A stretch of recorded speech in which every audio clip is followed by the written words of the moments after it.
Katumbi abi na kozala candidate. Tobandi manda ya liboso. Eshi nga ki na Katumbi te.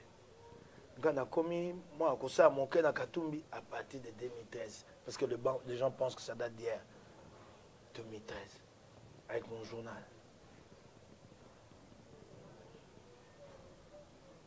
Ah, Kabila yako misa makanisi. Tenini ako buka maboko likunzi patikala. Katumbi abisi eloko te. Na kopesa yo maboko te. Tikani eloko Kabila boy. Ebongo liloba alobaki. Ekolinga ya lisu ndengeni. Tango Kabila yemoka bimi na nzela maboko likunzi. Katumbi atika be ya kangami. Na liloba na ilaka ya pesaki. Ilaka Kabila sa buki yango ya liboso. Ya mibele. Na Félix. Soko bayoka na likambonyo yo yebi sangai. Onga na yebite. Totambo na Félix toke Genève. Moi nungu ekoti tokabwani. Ya ju bokonzi. Et comme il ko ya kopesa maboko pote Kabila zonga sima. Na bato liboso bapesi maboko o ali na Katumbi na kati. Asali mabe. Soko lobi, alobi ali candidat. Abuki et la canine a pesa ki oyo yebi onga na yebi. Manque de franchise. Na bokene na malembe. Na mbose mbotolo bango. Mbamba mosu yebi makambo onga na yebi te yebi sangai. Na yebi sote mo continent ga yebi senga solo te. To petit ni Félix Maboko. To ali ngomba monene. Soko lobi mobu koto tukumbe na tukumbe na misato 2023. Katumbi ali candidat. Et la canine a pesa ki moto o abuki oyo yebi onga na yebi te. Quelle promesse, quel engagement a-t-il pris? Oya kobuka, oyo bapaya bato libanda ba yebinga mwana ndako na yebite. Alors, autre question, na renchérir moto na Katumbi, pendant qu'il était avec Kabila, il n'était toujours pas sincère. Pendant qu'il était avec Kabila, il finançait le... Bienvenue, mesdames et messieurs, sur Info 243 et Bacanal Nyonso et l'Exarabiso. Mbote na bino bandeko bolandi bolanda biso. Tokosembo la question d'actualité lelo na mwana mboka honorable Mike Mukebai Koso. Bonjour Mike, honorable Mike Mukebai. Bonjour ndeko nangai Raphaël Walukonga.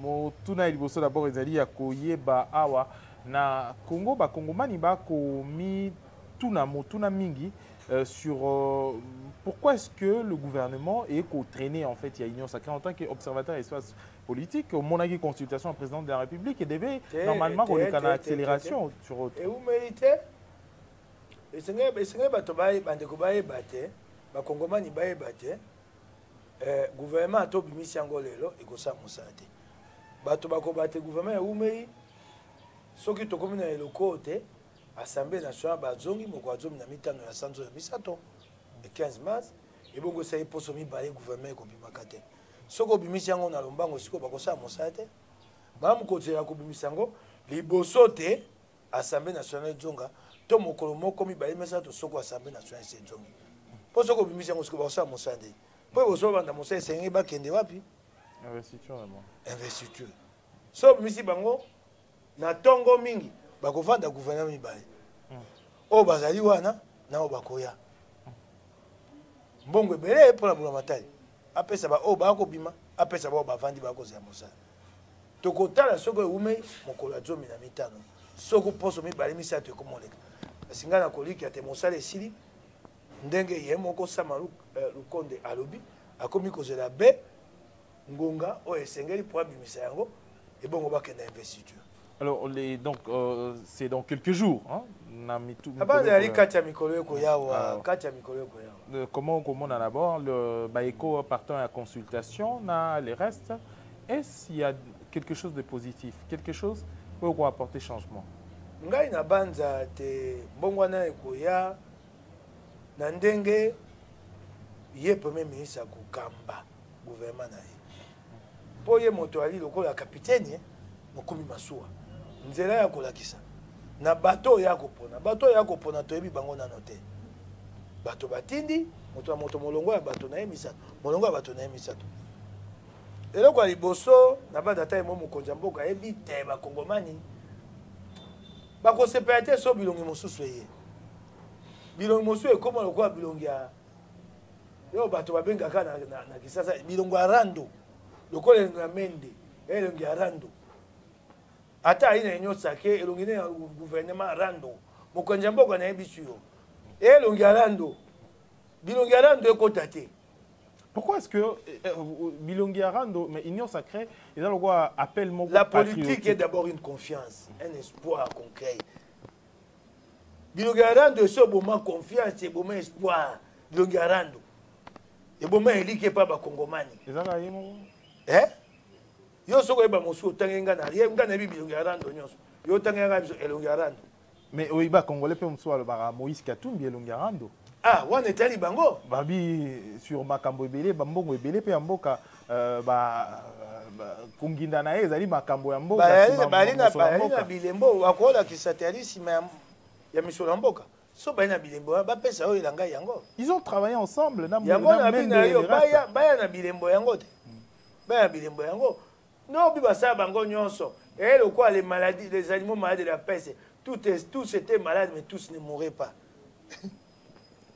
Les animaux malades de la peste. Donc, Kabila, tous étaient malades, mais tous ne mouraient pas. Ceux qui mouraient, ce sont Bilongi Arando. Alors, exercice moko, Tomeko Sala, na Union Sacrée, c'est tout le monde, na Union Sacrée.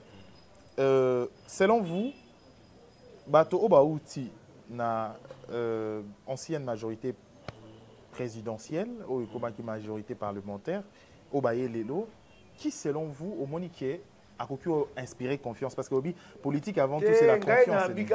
Bilongi Arando citer les noms. Bilongi Arando alika kunate était ni longo de parler Bilongi Arando. Ah ouais, toi qui misolo yoka ki kambangote. Oh akeko tongi sa misolo yo yoka yangote. Bilongi Arando ali ngambo na ngambo ai bisika nyonso. Mais on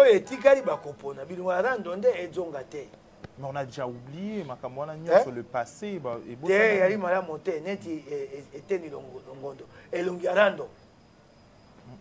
Rando Makaiti, ya Rando Tena Batoyi de PC. Oh, Batinda qui est Elongi Arando. Communiqué à Senko hier, certainement. Senko Bando reproché na makambo susu sur Yomoro entre autres, reproché Senko sur l'implication na makambo ya combat, na makambo ya Oetalimboka, il est toujours derrière la politique. Ngai nano aujourd'hui nano na temela Senko te pour atomboli mongongo na. Soki nde balobi kama mabe, ngana ko pekisa Sonko te. Temela ki Senko récemment. Kaka awe pa na biso. Na telemeli ye babi na telemeli ye boye. Te likambo bolobi yali mabe. Moi, je ne peux pas empêcher à la Senko de s'exprimer sur la marche de la nation. Non, ça, vous ne pouvez pas. Attends, parce que c'est à Golobayango. Kasi, bakolo balikamo bonabi ona ezama be. N'aime de soko bandi, soko yokingai. La Senko peut faire une déclaration. Ça, je ne partage pas. Kasi yoko pekisa ne Senko tel ba makambo ya bula matal yoko pekisa ndengeni. Kongomani nyonso. Aïna ningisa ba makambo la matai. Et bongo Senko lingomba mobimba monene bongo ko pekisa bongo ndengeni. Ba ko kamba milimo abato. Yoko pekisa bango. Ato pe yo so balobi o mema bango wapi. Oko sa bango nini? Yo nde ko bangisa bango te ko sa Kabila ko ka bango te yo nde ko ka bango. Ngai nde makamo susu ya kababila ya te. Neti makamo susu nene alobaka mingi mboka te wana mbongo abima. Mais apparemment, c'est le point aux autres Clairbino davantage. Hein. Vous attendez vraiment 2023 avec tous les coups possibles, hein, ensemble pour la République. Nakatumbi. Tobundi tsaki Kabila pote tozwa kama ponomi. Na mibumitano. Okinga indeko. Sika oyo. Bino bolingi to sala eloko moko eko pesa faulu makasi faulu acholanga mukebai. Ngai moko na pesa faulu boto abeta ngai. Tango tokoma 2023 atolekisi mondelo ngai na twi mo botuka bikambo faulu yango moto yango beta bon. Eloko boko senga sa yango wana. Na pesa faulu boto na tia moto abeta ngai na ko sepela te. Moi je ne peux pas. Mais 2023 est commis non te. Balobi tete commis. On parle de 2023. Balobi tete commis. Balobi na yo boye. Balobi tete commis. Kasi Kongomani nyonso, lingoma so Kongomani bali na ndingisa ya kolobela likambo ya 2023. Il faut tout le bénin aujourd'hui. Pourquoi 2021 aujourd'hui? Le social, coronavirus, tout le fait que... Yo, le but social, coronavirus. Ce moto se perd au président Poani. Ce moto habillé à Makamboya, bateau couvre dans l'Est. Non, apparemment, question électorale. Babi Boye. Et ali na mokolo, na mubuya kolobela yango te. Moto na moto ako tango asepe ya lobalobi yango lingomba na lingomba. Bien sûr, c'est une indépendance, mais question et ali na ngonga te. Aujourd'hui, le monde entier ba kolobela makambo o Italie d'abord, pandémie okonyo kolabata. Tango banoko te tika vaccin ou tu koma. On ne parle pas de ça. Banoko ba makama ponomité. Les Belges n'ont pas fait de déclaration. L'Union européenne n'a pas fait de déclaration. Ouais, bon, mon quitté. Mais mangolé zoya, so mangolé ye, so na habité, ma ponomé ça, ma namabu koto to tout ben sato, na kani mangolé njila. Eh mangolé ba tubo sou ba tote, boka mangolé. Non, c'est une déclaration. Et ngo babo na habité, mangolé ils sou na tinate. Mais déclaration avec précipitation. Balobi na yo moto na moto akoba mokolo alingi no toi na kata bato ba mesa na démocratie. Question na autour avec toute sincérité. Hein? Avec toute sincérité. 2023 ensemble bozana ba candidature à la présidence ou pas? Ah, wana tuna lingomba wana ko tuna ngaite. Wana nano ba ebisinga te na yano. Tango ba ko ebisanga na ko yano la. Vous organisez une ordre de bataille ou pas? Nous, en ce qui me concerne, nous organisons un ordre de bataille à tous les niveaux, depuis la présidentielle. Nous sommes un grand parti. Ah donc. Ça, c'est mon entendement. C'est clair. Mon entendement. C'est clair que Moïse Katumbi se prépare. Donc, voilà. Est-ce que... Et Ali Mabé? Et Ali Ngambo? Mais il faut vous encourager à l'Obango. Il y a un des Angambo. À mon entendement, nous avons des ambitions à tous les niveaux. À mon entendement. Mokolo. Na lingomba bakolo bate sika Katumbi ali candidat. Na soko na lobi yango ko zokisa motopota na koya ko bango kaka na etandoke pa na yo. Sous la pression, Batumisu Soubaza déjà ko amadoué bango pour faire la pression pour 2023. Bah ça est faux. Bako corrompre bango en fait. Pour battre la pression pour 2023, vrai ou faux?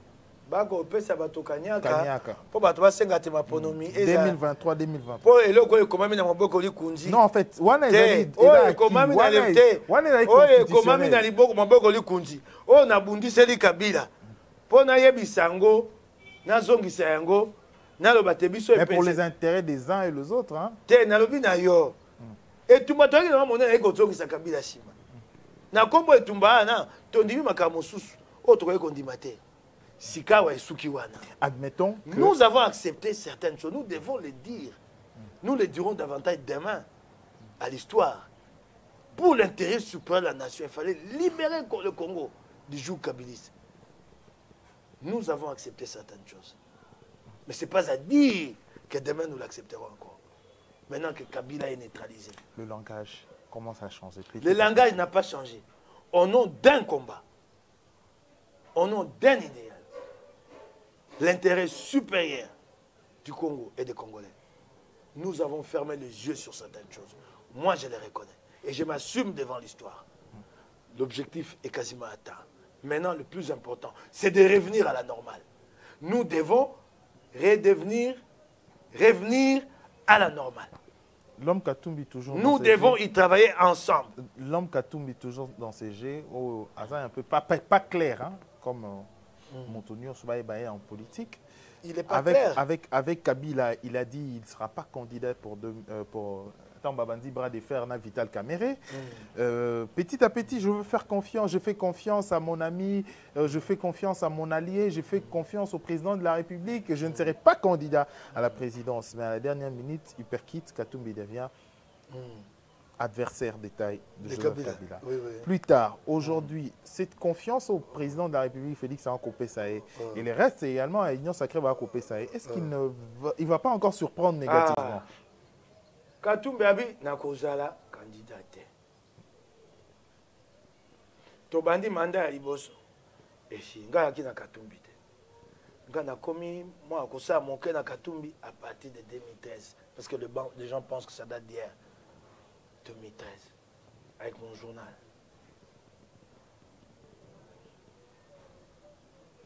Ah, Kabila yako misa makanisi.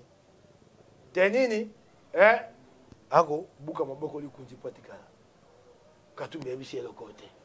Nako pesa yo maboko te. Tikani eloko Kabila boy. Ebongo liloba alobaki. Ekolinga ya lisu ndengeni. Tango Kabila yemoka bimina nzela maboko likunji. Katumbi yatika be ya kangami. Na liloba na ilaka ya pesa ki. Ilaka Kabila sa buki yango ya liboso. Ya mibele. Na Félix soko bayoka na likambo yo yebi bisangai onga na yebite totambo na Félix tokei Genève moi ndungu ekoti tokabwani ya ju bokonzi e komi eleko ya kopesa maboko pote Kabila zonga sima na bato liboso bapesi maboko wali na Katumbi na kati asali mabe soko lobi alobi ali candidat abuki et la canine a pensé que yo yebi onga na yebi manque de franchise na malembe na bosembo to lo bamba mosu yebi makambo onga na yebi te yebi sangai na yebi sote mo continent yebi senga solo te to petit ni Félix Maboko to ali ngomba monene soko lobi mobu koto tukumbe na misa 2023 Katumbi ali candidat et la canine a pensé que moto o abuki o yo yebi onga na yebi te. Quelle promesse, quel engagement a-t-il pris? Oh, Yakobuka. Oh, Yobapaya, Batoualibanda, Baebinga, moi, Nanda, qu'on a habité. Alors, autre question. Na renchérir, Katumbi, pendant qu'il était avec Kabila, il n'était toujours pas sincère. Pendant qu'il était avec Kabila, il finançait l'opposition. Vrai ou faux? Vrai ou faux? Non, vrai ou faux? Tango Katumbi alaka na Kabila alako financer opposition moto liboso akondima ngo mokeba inga moko mobembo na kenda na États-Unis d'Amérique na 2014 na sommet ISA Afrique moto apesa nga misolo kende mobombo na pona zo basango yo même majorité de opposition nga na yaki mopesa ngo kasi na ngambo opposition ya kobundisa Kabila mais Katumbi vous finance moto mais il n'est pas sincère dans son combat tete manque de franchise. Comment on a Kabila soko bengi yango te eyali duplicité asali yango pona bolingo mboka asali yango pona kubuma mboka te ali na Kabila kasi makambo Kabila ko sala ko sepeta bi lokwa na ali wa nanu na dwi nzela ya kotombola mongongo te bandeko opposition etumba na bango nani etumba moko na bango ali nde moto malamo 2011 déjà ali lokwa nani oyo nani yo yebite Gana pesi ye kombo. Katumbi ayi lokwa les Robin du Bois congolais. Robin du Bois alaka na tango ali sitwa lekala. Kenda koyiba biloko ya bato mbongo apesa ka babola. Katumbi ayi lokwa Robin ka kai Robin du Bois. Omoni ils volent. Ça y est lokwa. Ils volent. Kendo bato ya mbongo bako botola babola. Katumbi est pour ses intérêts pour sa candidature à la présidence. Bako botola babola biloko.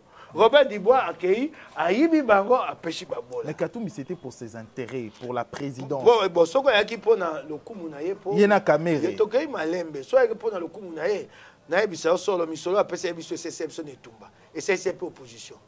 Biso peut to doit qui peut ya biso nzela. Yo so obite c'était pour ses intérêts. Naye biso etumba le ko ngai na kenda mobimbo wana. Sommet USA Afrique. Na sali poso mobimba kuna menda ekoko sawate. Il n'a jamais été question de politique interne de la RDC. Ah, mais d'accord, si, na ye na nino yo, malobao na nyalobaka, envoyé spécial, Rich Van God, na bimisi ango. Pour fragiliser la Kabylie. Pour nous bouka bango makolote le soko lobite c'était pour les intérêts de Katumbi. Nabinayo, en tout cas moi en tant que journaliste, journal proche de l'opposition, j'avais aussi trouvé mon compte. La population nous a compris, hein? Merci. Soki biso opposition mikaka wana te ata tango tobundisaka Kabila wana oto tambolaka na 2015 tango ba opposa babengi kotambola liboso ekei malamu te bavandi babi bazangaki mbongo mpona sensibilisation nde atindi misolo Yami balende moto pe na Kisasa Kabila zongisi ya mobeko wana ekwe. Soko yebaka te moto yaka na mbongo wana nani oyo. Moyambo yango moni Kabila yango kanga. Nana ba donné hein. Après ça nana ba donné mo ebele. Makambo oyo tasunga opposition nga na mbomba ka yango te. Alors mosusu. Naebisa yo so. Même aujourd'hui nakata soko asunga ka opposition te nga ko zape pasi. Bato bayebaka te ne tumba esengeli mwa misolo ya. Soko etumba misolo ya ite ya pasi. Misolo te poto yote na libengo somba ndako. Moi kasa ko somba masini okobeta okobima kotambola okozwa mutuka soko moto akoyela bino mwa moso na etumba eyali mwa moko akobakisa bino. Le combat se fait avec des moyens. Soko bozangi makoki etumba pe kufaka bokeba bato babanda te etumba bunda etumba non bato bakenda bitumba oyo ya mandoki oyo babaka guerilla oyo babaka rebellion batangisa bango biso ngo tsa etumba malamu kende ozwa mboka epai mabanga eyali ya talo mpo otekaka esalisa kobunda ketumba mpo masasi okobeta wana ndenge okenda wana yali nguba te soki esili esengeli okende osomba mosusu moto akobeta masasi wana ata okopesa ye nsoso ya mobimba te esengeli ali ata linyoko na nguba moto ya mondoki wana ekobetaka masasi wana soki ebeti masasi te moto ebimi etengamaka esengeli kolongola yango kosomba mosusu kotia esengeli makoki ya makoki wana moto apesaka biso yango katumbi ekoki ozala likambo ya soni te ya kobomba te ya koloba te c'est une duplicité asalaki yango mpo na bolamu na ye te asalisaki etumba yango moyena makambo mbongo alingaka koloba mingi te mpo ya nasala mingi oyo na koloba no yali moke soko olingi tobanda koloba yango yo na nga tokolala tokei na oyo ya rassemblement te tokoba makambo mosusu te ya rassemblement loba oyo asalaki lisusu omoni okolemba lelo asalisi etumba mingi mwa mobalibisanga ye atindi ngai na koloba te ye akaboye akoya kosilikela ngai mpo ani olobi biloko wana bato mpe bayebaka mpe lisitwale mpe yebaka yango wana nalobi yango boza na kati ya union sacrée mais il y a certains katumbistes qui attaquent soit le chef de l'état to bato misusu na kati ya union sacrée tokei na malembe ato on asisa motuna na ngai katumbi victime aujourd'hui certains également ba source na misusu digne ya confiance to bamsusu to meki ko landela na pembeni katumbi victime de son entourage o ba rotinda ba katumbiste msusu po apesa bango mosolo mo moke po ba atakaka tokeno malembe union sacrée est certain tokeno malembe ligambo ko ba na kokeno malembe ngai soko tuni ngai na kobomba te na tuni yo kasi moto na ligambo ko ba na ngai wana eko sa me pa na biso eko sa me pe pa mokonja mboka. Chez les chefs, il y a aussi des gens qui attaquent Katumbi. Mais Katumbi, proche à Katumbi, Tokei Malembe. Et pas un Mokonja Mboka. Batumba, Katali Kamomoke. Tokei no Malembe. Et là, on est coupé sans passer à Motema. Yo moninga ibanda na kota na lingomba union sacrée. Makamo susu. Ba polémique mosusu. Bako na linga yango esute. Soko linga na yanola. Soko bandeko mosuba ko sa bongo ngana ko ya motema ngai na kamoto ya lokolomo na kati te moko libanda na yaki na union sacrée mobimba je ne suis pas un homme de demi mesure maman nanga botanga mobimba soko nali na soko na hote na bomba te na kobanga hote yo ainzambe nanga te eloko apasi yo go sanga na mokili ya koleka mi yali ko bomanga so bominga molimo moningo monanga ekeinanga oki ngai na mi dengela na makambo mosusu oki ngai soko bandeko bakosala yango ekosanga motema ntango namonaka yango esalanga motema pasi kasi ngai nali mokonzi te mpo nayebisa bato eloko okosala mabe oki ngai awa kaka na kati ya lingomba na biso nakoki koyebisa yango bamosu nanyokwamaka ndeko mosu ali aza motindami ya mwasi atombokaki abenga te na bino koyamba ye te mpona lobaki na ye na etando eke ntango tokobundisa fayolo oyekwaki te ndeko wana koba te fayolo a raison okaki yango te ali moto ya kati ya lingomba ya biso biso tokobundisa moto etumba epeli moto yo okeye na etando okebi il a raison mais s'il a raison rallie-le puisque nous on a tort. Qu'est-ce que tu fais encore avec nous?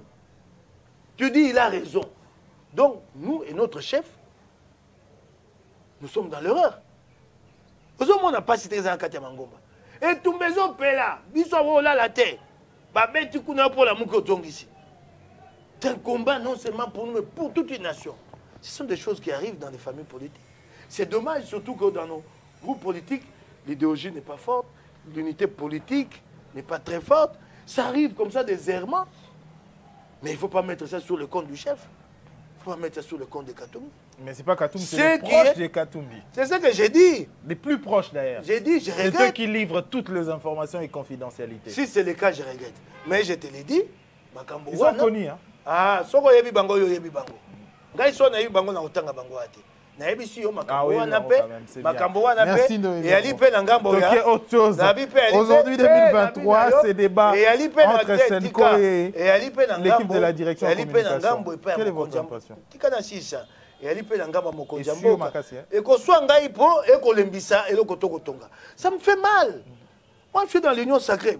Je ne suis pas ministrable, je n'ai jamais rien demandé, mais je suis là-dedans. Vous n'êtes pas ministrable? Non, pour l'instant, non. OK. OK, donc je n'ai pas un profit personnel à tirer directement de l'union sacrée. Mais ça me fait mal quand l'union sacrée est fragilisée. C'est querelle, c'est coups bas, ça affaiblit l'union sacrée. Que ça vienne de chez nous, comme tu l'as dit, ou que ça vienne aussi de l'entourage du chef d'État, ça me fait très mal. Il faut que les gens apprennent à s'accepter avec leurs ambitions. Nous sommes deux groupes. Il y a UDPS et ensemble. Nous sommes, nous, ensemble, avec nos ambitions. Moi, je respecte les ambitions de mes amis de l'UDPS. C'est comme si un groupe qui veut faire taire les ambitions de l'autre groupe, ou l'autre groupe veut faire taire les ambitions de celui-là. Ah non! Ce n'est pas normal. Nous devons nous accepter et comprendre qu'à un moment donné, nous serons en compétition. Moi, je les reconnais qu'un jour, nous serons en compétition avec l'UDPS. Je serai candidat. Je vais porter mon discours à moi. Katumbi aussi candidat. Nous devons nous accommoder. Attendez, je l'ai dit. Il faut l'ajouter. Que moi, j'ai dit ceci. Que la phrase soit complète. Dans mon entendement, Katumbi sera candidat président. Dans mon entendement. Oui, normal. Normal, quand tu dis adversaire, c'est peut-être trop fort parce que nous sommes quand même dans adversaire politique. Disons peut-être concurrent. Ah mais oui, c'est ça. En politique, il n'y a pas d'ennemis, il n'y a que des adversaires. Moi, aujourd'hui, nous sommes dans une coalition. Vous n'arrivez pas à vous assumer. Moi, je m'assume. J'ai dit, Soko Bengago adversaire, Nandimi. Moi, je te l'ai dit. Nous sommes dans une coalition. C'est ce qui tue Martin Fayoulou. Donc, nous sommes dans une... Ce n'est pas la coalition Union Sacrée, n'est pas mon parti politique. Ce n'est pas la première coalition à laquelle j'ai fait partie en tant qu'ensemble. Donc il y aura peut-être une autre coalition un jour. C'est une association momentanée. Et que vous mettez une bonne moralité. Donc on peut commenter en 2023. Alors, il faut que, pas que les gens se fassent des illusions. Si le chef de l'État, Félix Tshisekedi, a un projet pour fédérer les autres autour de sa candidature, il doit en parler avec les autres. Les autres sont libres d'accepter ou de rejeter. Il faut qu'il en parle à Katumbi. Est-ce que c'est possible? C'est comme ça. De relation avec Kena. Mais ça ne signifie pas, je vais vous dire, mettez-vous en tête que nous, aucun d'entre nous ne pourrait diriger le Congo seul. Nous pouvons. Comme en 2023, mais après les élections, nous serons obligés de coalition.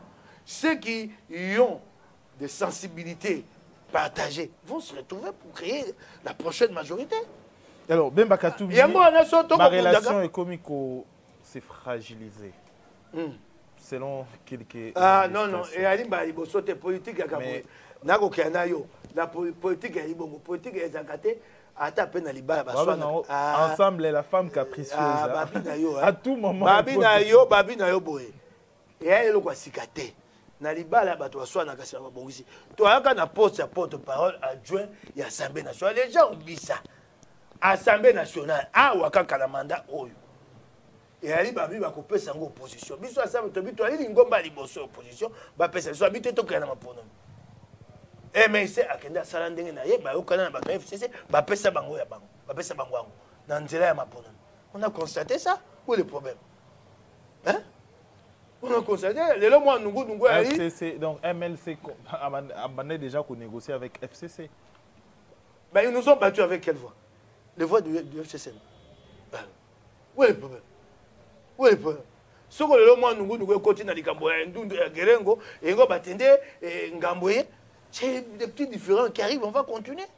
tango likambo ya rapporteur adjoint eyaka epesaka moto ko ngaka ndate sima tango esenga we tovanda na MNC libonga moko tovanda na libonga moko te. C'est des différents qui arrivent.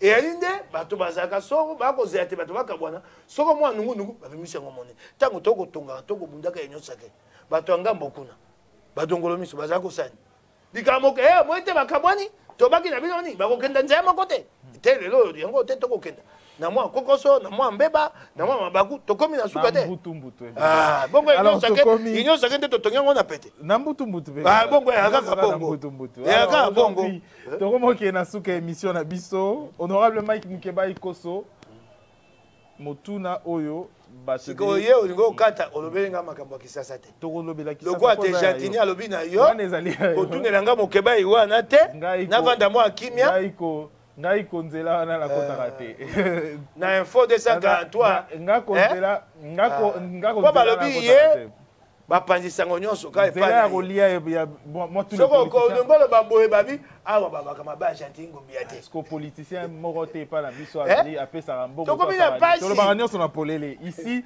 nyonso c'est comme un verre d'eau to kata eloko moko te. Alors moi na mboko honorable Mike Mukeba lelo bato bakomizela na d'abord na position ya bapoliticien aujourd'hui bamiboma comme bato bakomisepelisa po batonga mboka na biso Congo.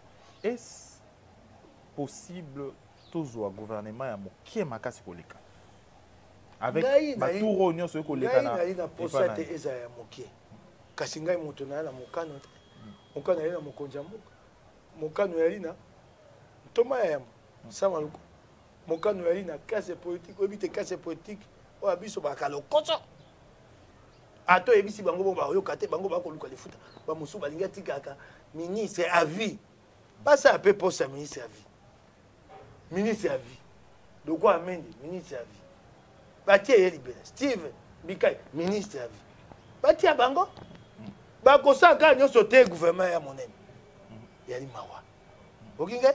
Alors comment Lelo, parce que vous êtes député provincial, ville à Kinshasa. Solo, Poto, et baby, Ngumba Kisasa. Jantini abomi Kisasa. Ni a lobeki.